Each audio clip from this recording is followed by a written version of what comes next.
Hi guys, this is Jordan. Welcome back to my third instructional video tutorial for CSC-251 Advanced Java Programming.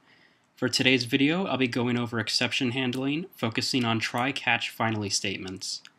Our topics today will include what are exceptions, how to handle them, the print stack trace function, and then we'll go over some sample code demonstrations.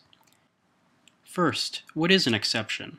An exception is an event which occurs during the execution of a program that disrupts the normal flow of the program's instructions. Essentially, it's an error. When a method encounters an error, it creates an exception object and hands it off to the runtime. This is called throwing an exception. After that happens, the runtime tries to find something that can handle it. This is where catch statements come in. Now let's get a basic understanding of what a try-catch statement is. And really, it is quite easy.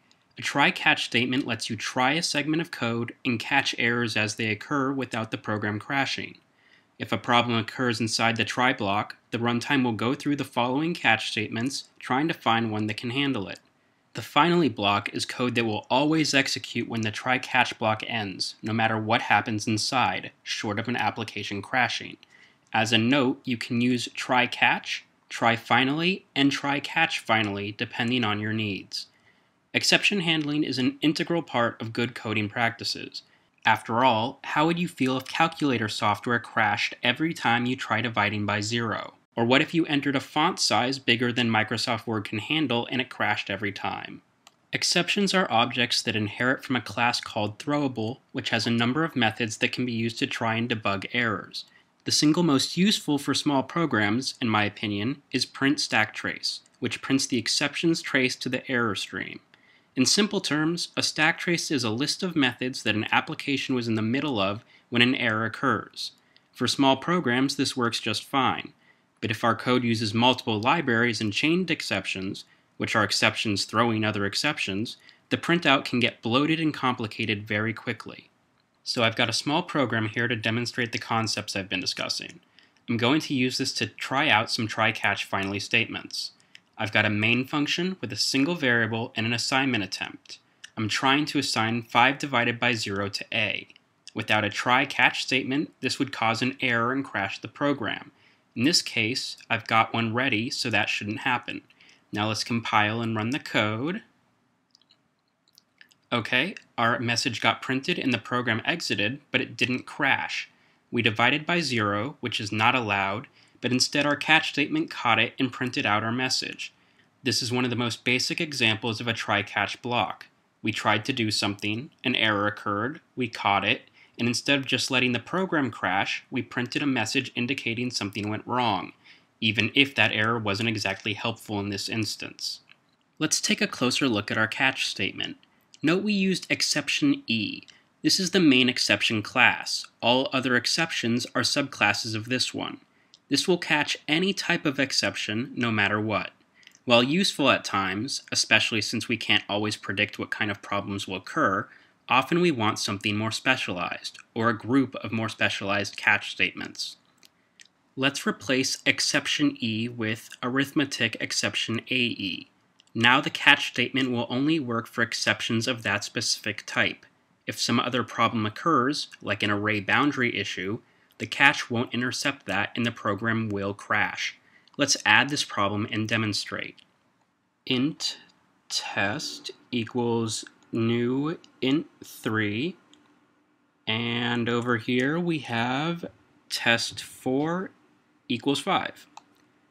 And let's run it. It crashed. I just created a size 3 integer array and tried assigning something to its 4th index. The program crashed because we tried assigning a value to an index in our array that doesn't exist. That type of exception, as you can see down here, is an array index out of bounds exception. If we want multiple exceptions to be caught, we can add them one after another, like so. Here we add catch array index out of bounds exception AIE, and we'll have it print out you went outside the index bounds. If you're going to use the main class exception itself, make sure it is the last catch statement, or any other statements after it won't work, since the main one will catch them first. Really, a good compiler shouldn't even let you compile if you have exceptions that come after exception itself. Finally, we're going to take a look at the finally statement. As long as the program doesn't crash, whatever is in the finally code block will always execute, whether a try statement was successful or if something went wrong and an exception was caught. A common use for this is to deallocate memory from very large variables. In our case, we're simply going to print out another message. Here we will add finally system.out.println. This will be printed whether the try succeeds or fails. This means that whether the math we do is good or bad, or if we mess up an array index, the finally statement will get printed. Remember that if some exception we haven't accounted for occurs, the program will crash and our finally statement obviously won't work. In this case though, since we have exception E at the end, our finally block should always work. So today we've gone over exception handling with the try, catch, and finally statements, and we've seen a way for printing out useful debug information for small applications. My next video will be discussing files and streams with a focus on bytes, buffers, and file operations. Until next time, thanks for watching.